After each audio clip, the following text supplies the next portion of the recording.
తెలుగు శ్రోతలందరికీ నమస్కారం అండి. మన అలనాటి కథలు ఎవర్ గ్రీన్ స్టోరీస్ ఛానల్కి మీ అందరికీ స్వాగతం. ఈరోజు ఒక మంచి ధారావాహికతో మీ ముందుకు వచ్చానండి.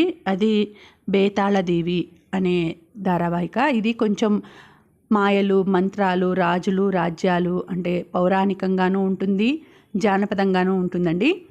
మన ఛానల్లో ఒకే రకమైన ధారావాహికలు, నవలలతో కాకుండా డిఫరెంట్గా పెట్టాలి అనే ఉద్దేశంతోనే నేను మంచి డిఫరెంట్ కథల్ని ఎంచుకొని మీకోసం చదివి వినిపిస్తున్నానండి.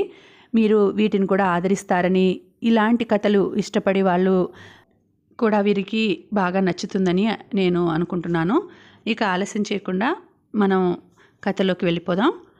వీడియో చూసిన వెంటనే లైక్ చేసి, షేర్ చేసి, తప్పకుండా సబ్స్క్రైబ్ చేసుకోండి మన ఛానల్ని. బెల్ ఐకాన్ యాక్టివేట్ చేసుకోండి. విక్రమ దేశాన్ని ఆనందపాల మహారాజు చాలా కాలం నుంచి పరిపాలిస్తున్నాడు. అతని దేశంలోని ప్రజలకు సుఖము, సంతోషము తప్ప మరో అనుభూతి తెలియదు. రాజధాని నగరమైన శాంతిపురానికి మూడు వైపులా చుట్టుకుంటూ నిర్మలా నది ప్రవహిస్తోంది. కరువు, కాటకం అనే పదాలకు అర్థం తెలియని విధంగా దేశమంతటా సస్యశ్యామలంగా ఉండేలా తాను సింహాసనం ఎక్కిన రోజు నుండి ప్రజలను కన్నబిడ్డల్లా పోషించాడు. ఆనందపాలుడు ఎంత శాంతపరుడో అంత పరాక్రమశాలి. అతనిని ఎదిరించి నిలువగలిగిన యోధుడు చుట్టుపక్కల దేశాలలోనూ ఎవరూ లేరు. అందుచేతనే అతని దేశానికి విక్రమపురి అన్న పేరు సార్థకమైందని అందరూ అనుకునేలా దేశాన్ని శత్రువులు అంటూ ఎవరూ లేకుండా పరిపాలన సాగించాడు. ప్రజలనే కన్నబిడ్డలని తలిచినందుకో ఏమో అతనికి సంతు లేకుండా చేశాడు భగవంతుడు అని ఎవరూ అనుకోకపోయినా మహారాణి సులక్షణాదేవి మనసులో కుమిలేది. ఒక్క బిడ్డను ప్రసాదించమని కులదైవం రాజేశ్వరి మాతను అనునిత్యం భక్తితో కొలిచేది. ఆమె ప్రార్థన ఫలించిందన్నట్టు అనతి కాలానికి గర్భం ధరించి పండంటి మగబిడ్డకు జన్మనిచ్చింది. వారసుడు కావాలని ఎంతకాలమో నిరీక్షించిన ప్రజలు సంతసించడానికి బదులు తొలిసారిగా దిగులు అనే భయాన్ని చవిచూశారు. దానికి కారణం పుట్టిన బిడ్డ జాతక ఫలం. రాజగురువు, అపర జ్యోతిష్య విశారదుడు అయిన జ్ఞానశర్మ గారు బిడ్డ కుండలి పరిశోధించి మహారాజుతో ఇలా పలికాడు. మహారాజా, ఈ బిడ్డ కారణజన్ముడు. ఈ ప్రపంచానికి కలగబోవు ఒక గొప్ప విపత్తు నుంచి మానవజాతిని కాపాడడానికి అవతరించినవాడు. అయితే ఇతనికి 16 సంవత్సరాలు నిండేంత వరకు ప్రతిదినం ప్రాణగండం అన్నట్టు ఉంది. కానీ ఎటువంటి ఆపద ఇతనిని సమీపించినా ఉదయకిరణం సోకిన మంచులా ఎగిరిపోతుంది. అంతేకాదు ఇతనికి మొదటి సంవత్సరం నిండే లోపల మాతృవియోగం స్పష్టంగా కనిపిస్తోంది అని పలికాడు. ఇది విన్న మహారాజు మనసులో సంతోషము, దుఃఖము కలగలిపి పెనవేసుకుపోయింది. కారణజన్ముడు ఉదయించినందుకు సంతోషించాలో, సంవత్సరం తిరగక మునిపే మహారాణిని ఎడబాస్తున్నందుకు ఖేదపడాలో తెలియక తికమకపడ్డాడు. రాజగురువును, చుట్టూ ఉన్న మంత్రులను ఈ సంగతి బయటకు పొక్కనివ్వద్దని, మహారాణి గారికి సైతం తెలుపకూడదని ఆజ్ఞ చేశాడు.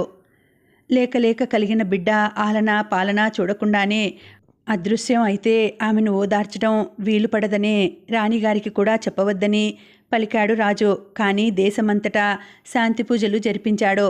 రాజధాని నగరంలో కట్టుదిట్టమైన ఏర్పాట్లు చేశాడు. కొత్తవారు ఎవరూ రక్షక దళానికి తెలియకుండా లోనికి ప్రవేశించే వీలు లేకుండా 24 గంటలు కాపలా పెట్టాడు. రాజభవనంలోనూ రాత్రింబగలు రాణివాసమంతటా భటులు అప్రమత్తంగా ఉండేలా ఆదేశించాడు.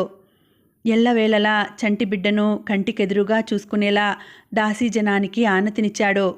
నెలలు గడిచే కొద్దీ అందరిలోనూ మెల్లమెల్లగా నమ్మకం ఏర్పడసాగింది. 11 నెలలు నిండి ఇక కొద్ది రోజులలో జన్మదిన వేడుక జరుపుకోవడానికి దేశమంతా ఆయత్తపడసాగారు.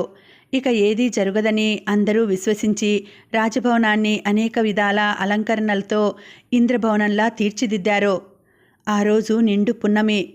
పుచ్చపువ్వులా ఆకాశాన చంద్రుడు ప్రకాశించసాగాడు. రాత్రి మొదటి జాము ఇంకనూ గడవనే లేదు.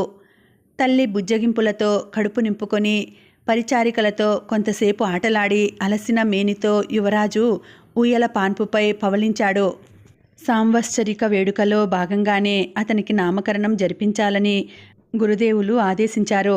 అందుచేతనే అందరూ యువరాజనే పిలవడానికి అలవాటు పడ్డారు. పడకపై వాలడంతోటే యువరాజు గారు కమ్మని నిద్రలోకి కలల ప్రపంచంలోనికి జారుకున్నాడు. ఊయల క్రిందుగా పరిజనం వివిధ రకాల ఊసులాటలతో కాలం గడపసాగారు. కొంత దవ్వున పట్టుదిండ్లపై ఆనుకొని మహారాణి సులక్షణాదేవి ఆ పలుకులకు నవ్వుకుంటూ ఆనందించసాగింది. ఇంతలో ఎక్కడ్నుండో ఒక గండ బేరుండం వలె బంగారు మేని మెరుగులతో వెలిగిపోవు పక్షి మండపంలోనికి దిగి నిద్రిస్తున్న యువరాజును ఊయలతో సహా ముక్కున కరుచుకొని ఆకాశానికి ఎగసిపోయింది. కంటి ముందే నమ్మవీలు లేకుండా జరిగిన దానికి విస్తుపోవడం తప్ప మరేదీ పాలుపోక బొమ్మల్లా నిలబడ్డారు. కానీ సులక్షణాదేవి ఒక్కసారిగా ప్రాణం వీడిన కట్టెల పాన్పుపై సోలిపోయింది. అది ఒక ప్రశాంత తపోవనం. 4 వైపులా కొండలతో, వాటి నడుమ ఎత్తు నుంచి దుముకు జలపాతాలతో, లోయల నిండుగా తోపులు కట్టిన ఫల వృక్షాలతో ఎటు చూసినా పచ్చని తివాసి పరిచిన ప్రకృతి వాటికలా కనిపిస్తోంది.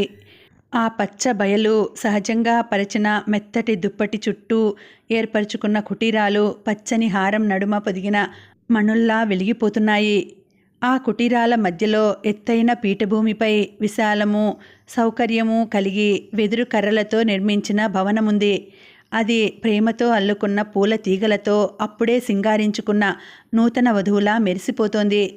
అది తపోధనుడు, దయాళువు అయిన పరిపూర్ణానందముని నిలయం. ఆయన 3 వేళలా అగ్నిని ఆరాధిస్తూ శాంతి పరిరక్షణ కోసం కంకణం కట్టుకున్న కర్మయోగి. వేద విద్యతో బ్రాహ్మణులను, శస్త్ర విద్యతో క్షత్రియులను ఏకరీతిన సంపూర్ణ వ్యక్తులుగా తీర్చిదిద్దేవాడు. ఉభయ సంధ్య వేళలో తన కుటీరంలో ఏర్పరచుకున్న పూజా మండపంలో ఒంటి అయి కూర్చొని తీక్షణంగా ధ్యానముద్రలో తపమాచరిస్తూ గంటలు గడిపేవాడు. శాంతిపురపు రాజభవనంలో ఆనందపాల మహారాజు సంతానమైన మగబిడ్డను ఓ వింత పక్షి మాయం చేసిన అదే నిండు పున్నమి రాత్రి పరిపూర్ణానంద స్వామి తన పూజా మందిరంలో ధ్యానముద్ర ధరించి అలౌకిక ఆనందంలో మునిగి ఉన్నాడు. హఠాత్తుగా అతని జ్ఞాన నేత్రానికి ఒక భయంకరమైన దృశ్యం కనిపించి ఉలిక్కిపడి మెలకువలోకి వచ్చాడు. ఒక ఏనుగంత శరీరం కలిగి రూపానికి పక్షిలా ఎగురగలిగిన వింత ప్రాణి నిద్రిస్తున్న బాలుని తొట్టితో సహా తీసుకుపోతున్న వైనం కనులకు కనిపించింది. వెంటనే జ్ఞాన దృష్టితో సర్వం తెలుసుకొని భగవంతుడు ధర్మ సంరక్షణలో తనకు కొంత భాగం పంచ నిశ్చయించినట్టు తెలిసి పొంగిపోయాడు. జగన్నాటక సూత్రధారి ఈ నడుపబోవు నాటకం తనతోనే మొదలు కాబోతున్నందుకు ఆనందపడిపోయాడు. ఒక బృహత్తర కార్యం తన తలపై మోసే సాహసానికి ఉద్యుక్తుడై తన కమండలంలోని నీటిని అభిమంత్రించి నేలపై చల్లాడు. అక్కడ 1000 తలల ఆదిశేషుడే దిగి వచ్చాడేమో అని అనుకునేలాగున ఒక పెద్ద నాగుపాము ప్రత్యక్షమైంది.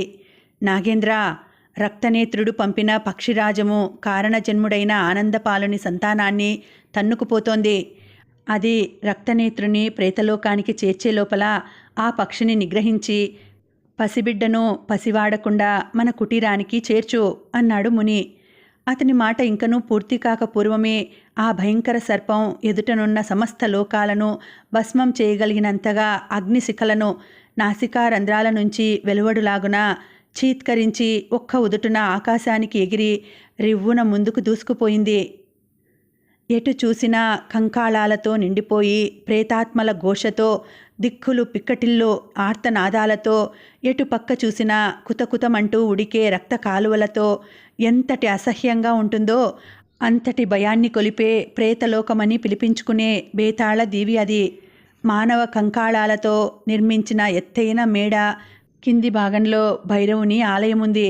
ఎత్తైన వేదికపైన దిశమొలతో నిలబడి ఒక చేత కపాలము, మరుచేత రక్తము కారుతున్న కరవాలము ధరించి వీపున ఒక మానవ శవాన్ని మోస్తూ ఉగ్ర రూపంలో నిలబడిన భైరవమూర్తి విగ్రహం సాధారణంగా చూడడానికే జడుసుకునేలా ఉంటుంది.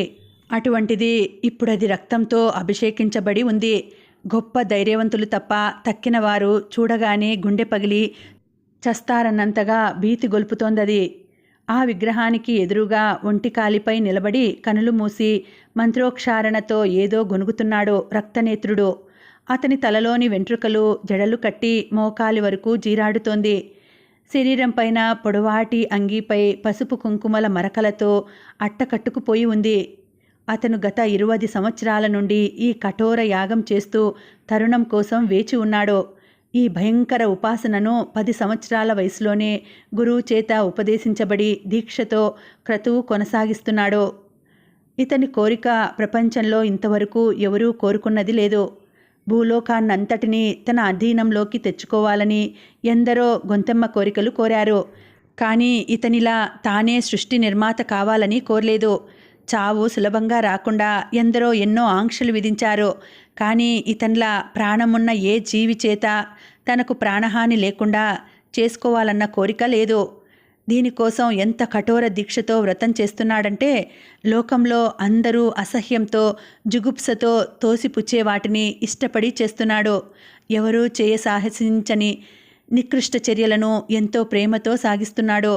రాక్షసులే నయమనిపించేలా లోకాలను క్షోభపెడుతున్నాడు. ఎదురుగా ఉన్న హోమగుండం కణకణమని మండుతోంది.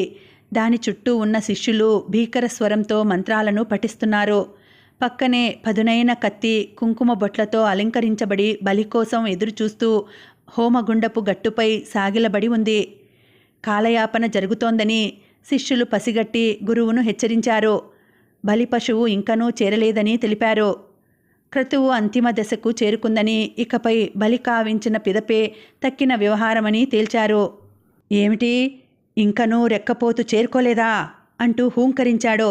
కోపంతో విసుగుతో ఊగిపోతూ కనులు మూసుకొని లోనికి చూడసాగాడు. అక్కడ కనిపించిన దృశ్యం చూడగానే శరీరంలోని ప్రతి అణువు భయంతో వణకసాగింది.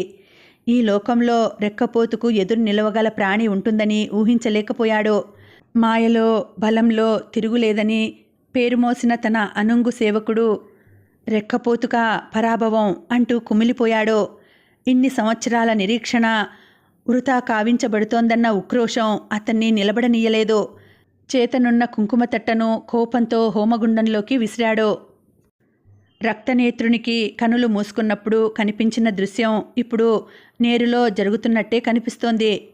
ఊయలతో పాటుగా ముక్కున కరుచుకొని ఎగురుకుంటూ హిమాలయ సానువులను దాటి రక్తనేత్రుని నివాసమైన బేతాళదీవి దాపుకు చేరుకోబోతున్న రెక్కపోతును ఊహించని రీతిలో ఎక్కడ్నుండో ఊడిపడ్డ పిడుగులా తాకాడు నాగేంద్రుడు.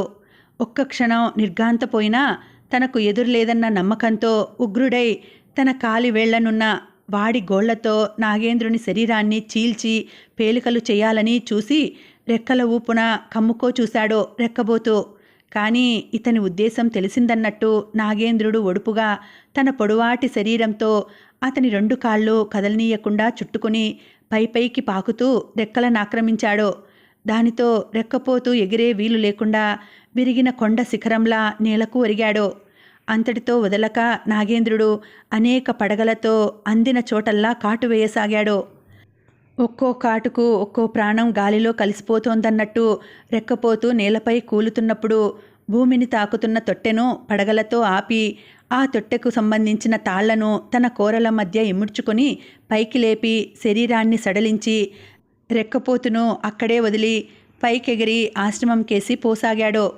అయితే రెక్కపోతుకు నాగేంద్రుని నడుమ జరిగిన భీకర సంగ్రామంలో ఉక్రోషంతో ఘీంకరించు నాగేంద్రుని పడగల నుండి వెలువడు అగ్నిశిఖల వేడి వల్లనో లేక రెక్కపోతును తన తోకతో కొట్ట నొంకించి పెనుగులాడుతున్నప్పుడు నీటిని తాకుతున్న తోక దెబ్బల వల్లనో దాపులనున్న మందాకిని స్ఫటిక కాంతులీను నీటి సమూహంతో నిండిన సరస్సులో అలజడి రేగి లోనున్న వారికి ఇబ్బంది కలిగింది.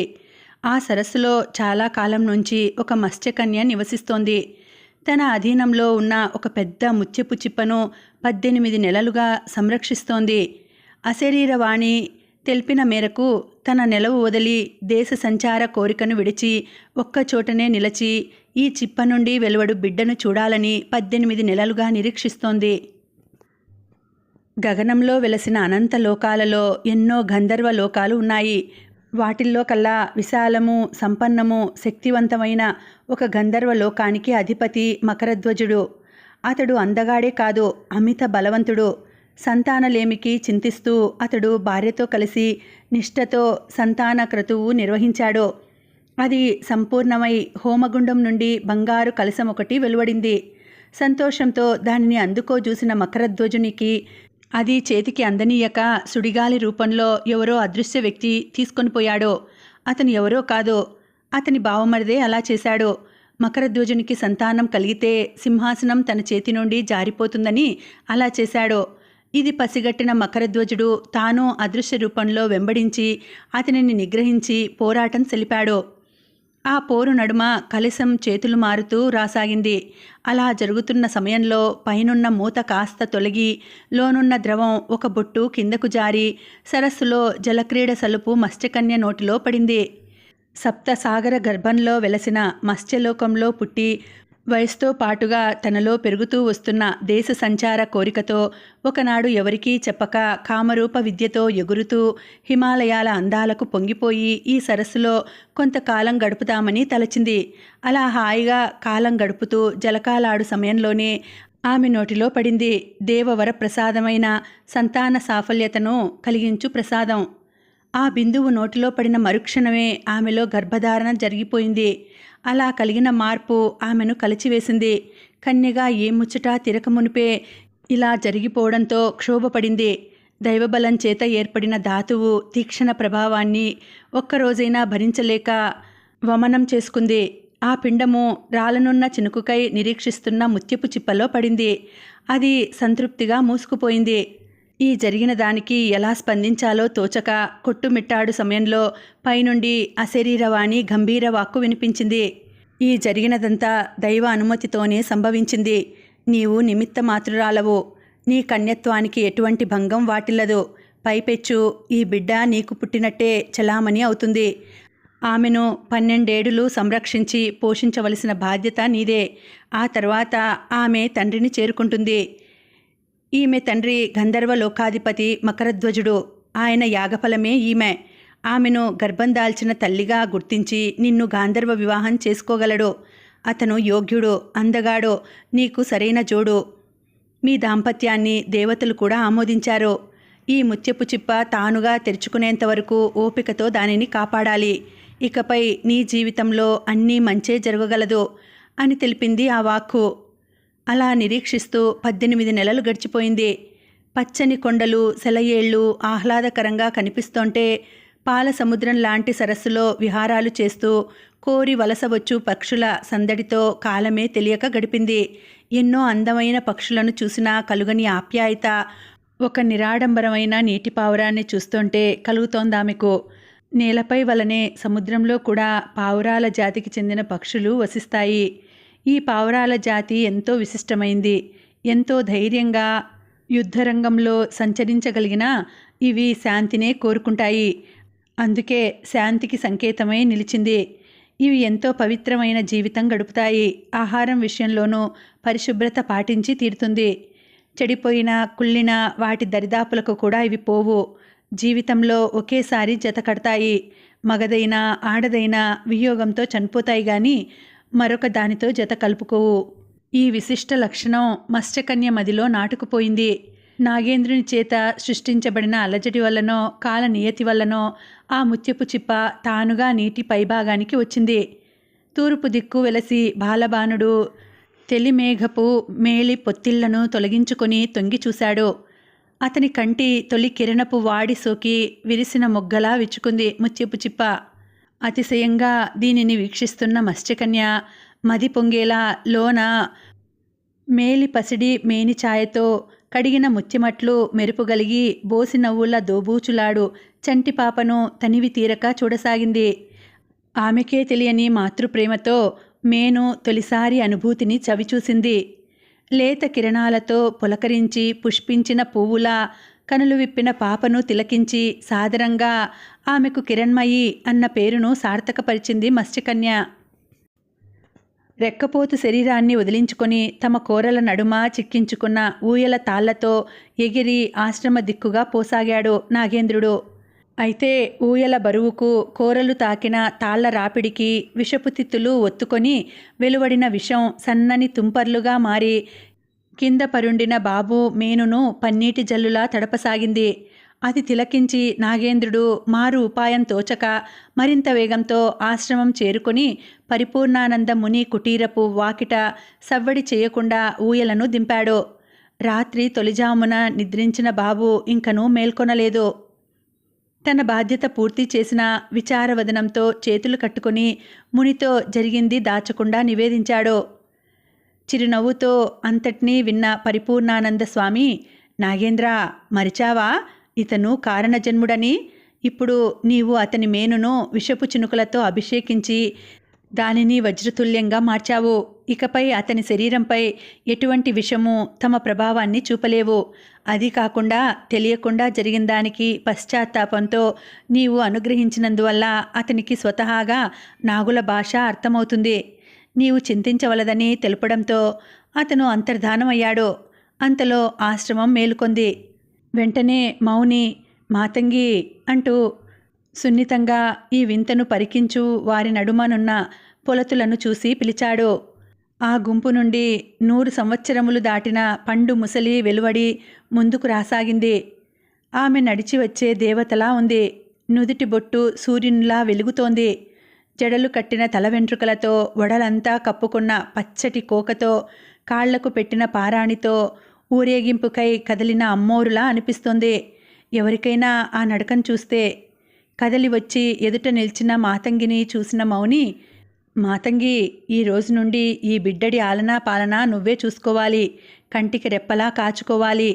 12 ఏడులు వచ్చే వరకు తానొక రాచరికపు వారసుడని తెలియనివ్వకు అంటూ దగ్గరకు పిలిచి ఆమె చెవిలో ఏవో విషయాలు రహస్యంగా బోధించాడు పరిపూర్ణానంద స్వామి. నాగేంద్రుని చేత పరాభవింపబడి సొమ్మసిల్లి పడిపోయిన రెక్కపోతు ముందు నిలిచి విషవిరుగుడు మంత్రాలను ఉచ్చస్వరంతో పలకసాగాడు రక్తనేత్రుడు. అతనికి కలిగిన దుర్గతి తనకే ఏర్పడినట్టు కుమిలిపోతున్నాడు. ప్రతీకారం కోసం తప్పించిపోతున్నాడు. ఇంతకీ ఆ భయంకర సర్పం ఎవరు? దానిని ఎవరు నియోగించారు? ఇంతకాలం నిరాఘంటంగా సాగిపోతున్న తన క్రతు సాధనకు అంతరాయం కలిగించ సాహసించిన వారెవరు? మెల్లమెల్లగా రెక్కపోతులో చలనం కలగసాగింది. కాసేపటికి నీరసంగా లేచి నిలబడ్డాడు. అతనిని విశ్రాంతి తీసుకోమని పలికిన రక్తనేత్రుడు తిన్నగా భైరవాలయం చేరుకున్నాడు. చిన్న గుహలాంటి గూటిలో ప్రతిష్ఠింపబడిన ఏనుగు దంతంలా మెరిసే మనిషి పుర్రెను ప్రశ్నించసాగాడు. అంతర్దర్శిని, రెక్కపోతును నిర్జించగలిగిన నాగము ఎవరి పనుపున వచ్చింది? అతను కొనిపోయిన బాలుడు ఎక్కడకు చేర్చబడ్డాడు? చిత్రంగా ఆ పుర్రె నుదుటన ఒక వింత కాంతి జ్ఞాననేత్రంలా వెలగసాగింది. కాలం గడుస్తూనే ఉంది. పుర్రె నుండి ఎటువంటి బదులు రావడం లేదో. ఓపిక చచ్చింది రక్తనేత్రునికి. ఏమిటి, నీవు కూడా నాకు ద్రోహం తలపెట్టాలని చూస్తున్నావా అంటూ హూంకరించాడు. తొందరపడుకు రక్తనేత్ర, నా దృష్టికి అందని చోటు ఈ భూప్రపంచంలో లేదని విర్రవీగేవాడిని. నా జ్ఞాన నేత్రానికే గుడ్డితనం వచ్చిందేమో, లేకుంటే నా దృష్టి చొరనివ్వని విధంగా ఎవరో ఆ ప్రదేశానికి కట్టడి చేశారేమో అని పలికింది పుర్రె. ఇంతకాలానికి నన్నెదిరించు మొనగాడు తగిలాడు. చూస్తా, ఈ రక్తనేత్రుని మంత్రశక్తికి లొంగని ప్రాణి ఉంటుందా? చూసెదగాక. ఎదురులేని నా సంకల్పానికి క్రతువు ఈ చివరి బలితో పరిపూర్ణమై సిద్ధి చేకూరు సమయంలో ఈ భంగపాటు ఎందుకు కలిగింది? దేవికి నాపై కరుణ తగ్గిందా? లేదు రక్తనేత్ర, అంతా నీ స్వయంకృతాపరాధమే. నీ గతజన్మ గ్రహపాటు వెన్నంటి అదను కోసం వేచిన మైకంలా దాడి చేసింది. బాగా గుర్తు తెచ్చుకో అంది పుర్రె. మూసిన కనురెప్పల దాగిన నీలినీడలు ఒక్కొక్కటిగా తెరపైకి రాసాగాయి. నైమిసారణ్యంలో జనవాసాలకు అందనంత దూరంలో ఒకానొక పీఠభూమిపై ఆశ్రమం నిర్మించుకొని ఔత్సాహికులకు కేవలం శుశ్రూష ప్రాతిపదికన ప్రతిఫలాపేక్ష రహితంగా సమస్త శాస్త్రాలను బోధించసాగాడు మోక్షఘోషుడను జ్ఞాని. అతని వద్ద శుశ్రూష చేసుకుంటూ ఎందరో శాస్త్ర పండితులై దేశదేశాల ఖ్యాతి పొందారు. మంత్రశాస్త్రంలో ఇంతకు పూర్వం ఎవరూ చేరలేని ఎత్తులకు పరిజ్ఞానం సంపాదించారు మాల్యవంతుడు, కోటలవర్మ అను శిష్యులు. భుజబలంలోనూ ఇరువురు ఒకరికొకరు తీసిపోరు. ఇరువురును గురువుకు అత్యంత ప్రీతిపాత్రులు. అయినా గుణగణాలు, పెద్దల పట్ల ఆదరణ, మాటలలో సౌమ్యత దృష్ట్యా గురువుకు మాల్యవంతుడు అంటేనే ఎక్కువ మక్కువ చూపేవాడు. కానీ దానికి మారుగా ఇతని నడత చూసినవారు కోటలవర్మ అనడం కంటే కుటిలవర్మ అని పిలవడమే మేలని అందరూ అనుకునేవారు. విద్య ఓ దశకు చేరుకున్న తర్వాత శిష్యులకు తమ మనోపరిణితి చూపించుకోవలసిన అవసరం ఏర్పడుతుంది. ఇకపై వారు మంత్ర సాధనతో శక్తిని సాధించు సమయమున మనస్సు ఆధీనంలో లేని వారి వలన లోకాలకు హాని సంభవించరాదని ఈ నియమం పెట్టారు. గురువు వారికి ఒక మంత్రాన్ని ఉపదేశించి దానిని నిష్ఠతో 108 రోజులు మనస్సులో స్వార్థ చింతన లేకుండా పఠించినప్పుడు వారి శరీరంలోని షట్చక్రాలకు ప్రేరణ కలిగి వింత మార్పులకు లోనవుతుంటారు. అలా ఏ దశలో ఏ మార్పుకు లోనయ్యారని వివరించాలి. అది కూడా మనుషుల ముందు కాదు. వారున్న చోటకు క్రోసు దూరంలో కొండ చర్యలు నానుకొని ఒక చండీ ఆలయం ఉంది. అందులో గర్భగుడిలో అమ్మవారి విగ్రహానికి ముందు పరీక్షా వేదిక ఉంటుంది. దానిపై నిలబడి నీలో కలిగిన అనుభూతులను నివేదించి ప్రార్థించినప్పుడు తనంతట తానుగా అమ్మ అనుగ్రహంతో అష్ట అనిమా సిద్ధులు ఒకటి వెంట ఒకటిగా నీకు స్వాధీనమవుతాయి. అయితే ఆ చోటుకు ఒంటియై రాత్రి 12 గంటలకు ఎర్రటి దుస్తులతో చేత అగ్నిబట్టి పూని ఆగని మంత్రోచ్చారణతో దారిలో కలిగే మనసు చెదరగొట్టగల సంఘటనలకు చలించక వాటిని అధిగమించి లక్ష్యానికి చేరుకోవలసి ఉంటుంది.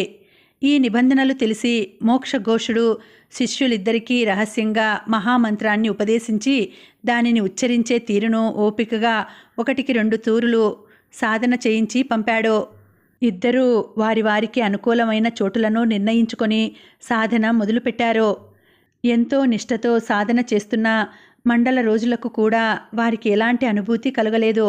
దానికి కారణం వారి అంతరాంతరాలలో వారికే తెలియకుండా దాగిన కోరికలు. మాల్యవంతుడు కొన్ని రోజులు గడవగానే నాలో చలనం కలగడం లేదు, కానీ కొండలవర్మకైనా సిద్ధించాలని తలచేవాడు. కానీ కొండలవర్మ తనకు ఎటువంటి అనుభూతి కలగలేదని తెలిసిన వెంటనే తన తోటివానికి మంత్రం ఫలించసాగిందో ఏమో అనే అనుమానం మొదలైంది.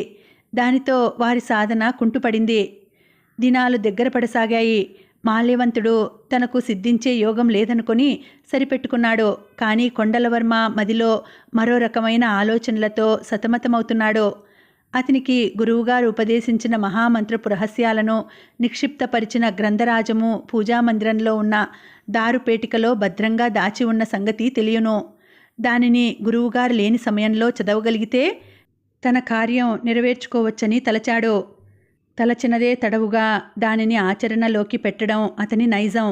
అదేవిధంగా గురువు పొద్దుటిపూట సెలయేటి స్నానానికి ఏగిన సమయం చూసి ఎవరికీ చెప్పక గ్రంథరాజము తస్కరించాడు. ఒకరోజల్లా దానిని చదివి విశేషాలను మననం చేసుకొని ఎలా సంగ్రహించాడో అలాగే ఆ గ్రంథాన్ని దాని చోటుకు చేర్చాడు భద్రంగా. గడువు పూర్తయిన పిదప మాల్యవంతుడు గురువును చేరి తన అసమర్థతను తెలిపి తనకు మరో అవకాశం ఇవ్వవలసిందిగా అర్థించాడు. కానీ ఒక మంచి రోజు చూసి నియమం ప్రకారం అర్ధరాత్రి ఎర్రటి దుస్తులతో చేత మండుతున్న అగ్ని చెట్టితో ధైర్యంగా అన్నింటినీ గడిచి చండీ ఆలయం చేరాడు. కొండలవర్మ గర్భగుడిలో అమ్మ విగ్రహానికి ఎదురుగా ఉన్న పరీక్షాపీఠాన్ని శుభ్రపరిచాడు. దానిని పుష్పాలతో అలంకరించి దాని మధ్య నిలబడి తాను గ్రంథంలో చదివి తెలుసుకున్న వాటిని తాను అనుభవించినట్టు నివేదించాడు. ఒక్కసారిగా ఆలయ ప్రాంగణంలో వెలుగురేఖలు నిండి గర్భాలయం పగటిలా మారింది. అమ్మవారి ముందున్న దీపపు స్తంభాలపై ప్రమిదలు వెలగసాగాయి. నిల్చున్న కొండలవర్మ ఏదో ఒక మార్మికమైన స్థితిలో ఊగసాగాడు. అమ్మవారి ముఖం ప్రకాశవంతమై అందుండి లీలగా కిరణ సముదాయమేదో కొండలవర్మ ముఖంపైకి ప్రసరించసాగింది. అతనిలో ఇంతకు పూర్వం లేని వింత తేజం తొణికిసలాడసాగింది. కాసేపటికి అన్నీ సర్దుకొని అతను మామూలు స్థితికి చేరుకున్నాడు. అప్పటికే అతనిలో విజయగర్వం తొంగి చూసింది. రెట్టించిన సంతోషంతో అతను ఆశ్రమం సమీపించాడు. అతనిలో తాను సాధించిన దానికంటే మాల్యవంతుడు పోటీ నుండి వైదొలిగినందుకే ఎక్కువ సంతోషించినట్టు కనిపిస్తున్నాడు. అతను ఆశ్రమం చేరేసరికి మాల్యవంతుడు అక్కడనే యథావిధిగా గురువుగారికి శుశ్రూష చేస్తూ కనిపించాడు. తిన్నగా వెళ్ళి కొండలవర్మ గురువు పాదాలను తాకి తాను విజయవంతుడై చండీ ఆలయం నుండి మరలి వస్తున్నట్టు ఒక రకమైన ఉత్తేజంతో పొంగిపోతూ పలికాడు. కొండలవర్మ తన పాదాలను తాకిన వెంటనే అతని జ్ఞాననేత్రానికి సర్వం అవగతమైపోయింది. దానితో మోక్షఘోషుడు కోపంతో వణికిపోసాగాడు. నియమం పాటించక మోసంతో విద్య సంగ్రహించినందుకు ఉగ్రుడై అప్పటికప్పుడు అతన్ని ఆశ్రమం నుండి బహిష్కరించాడో, తిరిగి తన ముఖం చూపించవద్దని ఆంక్ష విధించాడో, తనకేమీ పట్టనట్టు చులకనతో అతను ఆశ్రమం నుండి కదిలిపోయాడో. కానీ అంతలో అతనికి మాల్యవంతుడు గుర్తుకు వచ్చాడో. గురువు తన మీద కక్షతో అతన్ని తనను మించిన మంత్రవేత్తను గావించగలడని భయం పట్టుకుంది. దానితో అతను మరుసటి దినం బ్రహ్మముహూర్తంలో ఆశ్రమం గంట వాయించి మాల్యవంతునితో ధర్మయుద్ధానికి వచ్చినట్టు తెలియపరిచాడో. ఎటువంటి వాడైనా బ్రహ్మముహూర్తంలో ధర్మయుద్ధానికి ఆహ్వానించినప్పుడు దానిని కాదనకూడదని యోధ నియమం. అందుకే అక్కడ గురువు అనుమతితో యుద్ధరంగం సిద్ధం చేశారో. యుద్ధరంగంలో నిలబడి ఒకరినొకరు తలపడడానికి ముందు మోక్షఘోషుడు ఇలా పలికాడో: ఇది ధర్మయుద్ధం. ఇక్కడ తమ స్వశక్తితోనే పోరాడవలసి ఉంటుంది. ఇరువురు సమ్మతించిన ఆయుధమే ఉపయోగించాలి. సూర్యాస్తమయం తర్వాత యుద్ధ విరమణ జరగాలి. తిరిగి మరుదినం యుద్ధానికి ఇద్దరూ సమ్మతించాలి. ఎటువంటి పరిస్థితిలోనూ ఎదుటి మనిషిని మోసగించకూడదు. దానికి ఇరువురు సమ్మతి తెలిపిన తర్వాతే యుద్ధానికి అనుమతించారు. ఆ విధంగా మొదలైన యుద్ధం 3 పగళ్ళైనా గెలుపు ఓటములు తేలలేదు. కానీ సమయం గడిచే కొద్దీ మాల్యవంతునిలో అలసట దరిచేరడం లేదు. కానీ కొండలవర్మ శక్తి రోజు రోజుకు క్షీణించడంతో అతను ఓడడం ఖాయమని అతనికే తెలుస్తోంది. దానితో అతను అంగస్తంభన విద్య ప్రయోగించి మాల్యవంతుని చేతులు కదలనీయకుండా కట్టడి చేసి మరుక్షణంలో అతని శిరస్సును మొండెం నుంచి వేరు చేశాడు. అయితే మాల్యవంతుడు చనిపోవడానికి ముందు గురువు కేసి చూసిన చూపులో జరిగిన మోసం ఆయనకు అవగతమైంది. ఆయనకు పట్టలేని కోపం వచ్చింది. కొండలవర్మ అంటూ భీకరంగా గర్జించాడు. మోసంతో విద్యనభ్యసించావు. అప్పటికీ నిన్ను క్షమించాను. ఎందుకంటే తన కష్టంతో సాధించని విద్య శాశ్వత మణికిడి ఉండదని తెలుసు కాబట్టి. ఇప్పుడు ధర్మయుద్ధం పేరిట సమ్మతించి మాయతో నిర్జించడమే కాక పాపచింతన లేక సహాధ్యాయుని సంహరించడం క్షమింపరాని నేరం. ఈ నికృష్ట చేష్టలకు నిన్ను ఇకపై ఉపేక్షించితే కలగబోవు హాని ఇంతని చెప్ప వీలులేని విధంగా సంభవించే అవకాశం ఉంది. అందుకు నీవు ఇంతగా మోసగించి సాధించిన అష్ట అనిమా సిద్ధులు ఈ జన్మకు ఇకపై నీకు ఉపయోగపడకుండుగాక అంటూ కఠోరంగా పలకడమే కాక ఇంకనూ కోపంతో అతని భవితవ్యాన్ని గూర్చి చెబుతూనే ఉన్నాడు. నీవు సాధించుకున్న విద్యలను మరచి ఈ జన్మకు నికృష్టపు బతుకు గడుపు. అయినా నీ విద్యలు వృధా కాకుండా పై జన్మలో 10 సంవత్సరాలు నిండిన తోడనే జ్ఞప్తికి వస్తుంది. ఆపై విద్య గురువు మూలకంగా కొనసాగగలదు. నీవు కుటిలంగా తెగటార్చిన మాల్యవంతుడు నీపై పగ తీర్చుకోవడానికి నీవు పుట్టిన 30 సంవత్సరాలకు దైవబలంతో జన్మిస్తాడు. నిజాయితీగా సాగిన అతని కఠోర సాధన ద్వారా పొందవలసిన దైవబలం ఈ జన్మలో వీలుపడలేదు కాబట్టి అతని పై జన్మకు పుట్టుకతోనే అది సిద్ధిస్తుంది. అతనికి 12 ఏళ్లు నిండే వరకు అతనొక అనామకుని వలె తన జన్మకు గల కారణాన్ని మరిచి గడుపుతాడు. అప్పటి వరకు అతను దుర్బలుడు. నీకు ఎదురు లేకుండా చేసుకోగోరితే అదే అదునైన సమయం.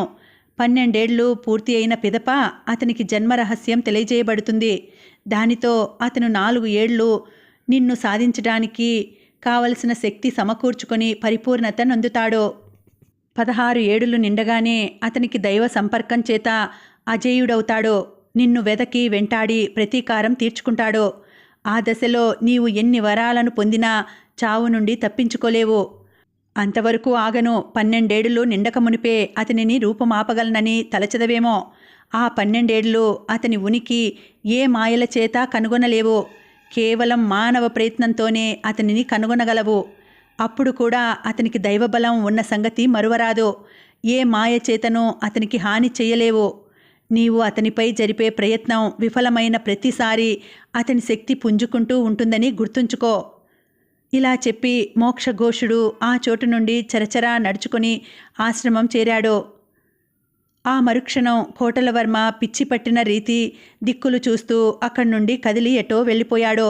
అంతవరకు కనిపించినది తిలకించి రక్తనేత్రుడు సాలోచనతో ఆసనంపై చతికిలబడి కూర్చుండిపోయాడు. కాసేపటికి తెప్పరిల్లి తన శిష్య బృందాన్ని చేరబిలిచి ఇలా చెప్పాడు: మీరందరూ తలా ఒక దిక్కుకు కదిలిపోండి. ఈ భూమి మీద మనిషన్నవాడు నివసించే చోట్లన్నీ వెతకండి. ఎక్కడైతే ఏదేని కుటుంబంలోని బిడ్డడు ఏడాది నిండక మునుపే వింత పక్షి చేతిలో అపహరించబడిందో ఆరా తీయండి. తెలిస్తే అది ఏ ఊరో ఎవరి బిడ్డడో నాకు తెలియజేయండని పలికి దేశాటనకు పంపాడు. దేశాటనకు బయలుదేరిన శిష్యులు ఒక్కో దేశము దాటి దిక్కులు వెతకసాగారు. కానీ ఫలితం దొరకలేదు. ఇలాగే 10 సంవత్సరాలు గడిచిపోయాయి. ఇంకా ఉందండి, కథ కొనసాగుతుంది. మళ్ళీ వచ్చే వీడియోలో కలుసుకుంటాను. అంతవరకు సెలవు. నమస్తే.